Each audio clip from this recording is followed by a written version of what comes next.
குஜராத் மாநிலம் கேடா பகுதியில் நகைக்கடை உரிமையாளர் ஒருவர் தன்னுடைய ஊழியர்கள் 12 பேருக்கு விலை உயர்ந்த கார்களை பரிசீலித்து இன்ப அதிர்ச்சியில் ஆழ்த்தியுள்ளார்.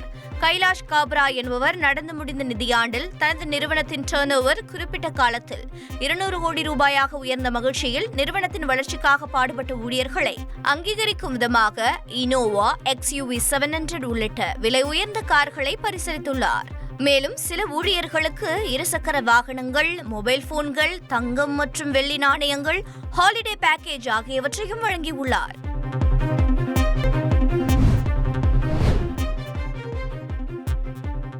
அகமதாபாத்தில் உள்ள சபர்மதி ஆசிரம மறு மேம்பாட்டு திட்டத்திற்கு எதிரான மகாத்மா காந்தியின் கொள்ளு பேரன் துஷார் காந்தி தாக்கல் செய்த மேல்முறையீடு மனுவை விசாரணைக்கு ஏற்க உச்சநீதிமன்றம் மறுப்பு தெரிவித்துள்ளது.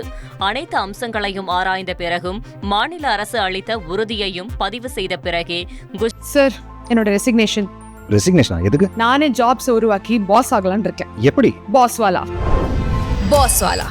Be the boss. குஜராத் உயர்நீதிமன்றம் உத்தரவு பிறப்பித்துள்ளதாக குறிப்பிட்ட உச்சநீதிமன்றம் அதில் தலையிட விரும்பவில்லை என்றும் வெறும் அச்ச உணர்வு அடிப்படையில் மட்டுமே கொண்ட இந்த மேல்முறையீடு மனுவை விசாரணைக்கு ஏற்க முடியாது என்றும் தெரிவித்துள்ளது. புதுச்சேரியில் பயண செலவிற்காக பைக் திருடிய 3 பேரை போலீசார் கைது செய்துள்ளனர். குருவிநத்தம் பெரியார் நகர் சந்திப்பில் ரோந்து பணியில் ஈடுபட்ட போலீசார் அவ்வழியாக பைக்கில் வேகமாக வந்த 3 பேரை மடக்கி பிடித்து விசாரித்துள்ளனர்.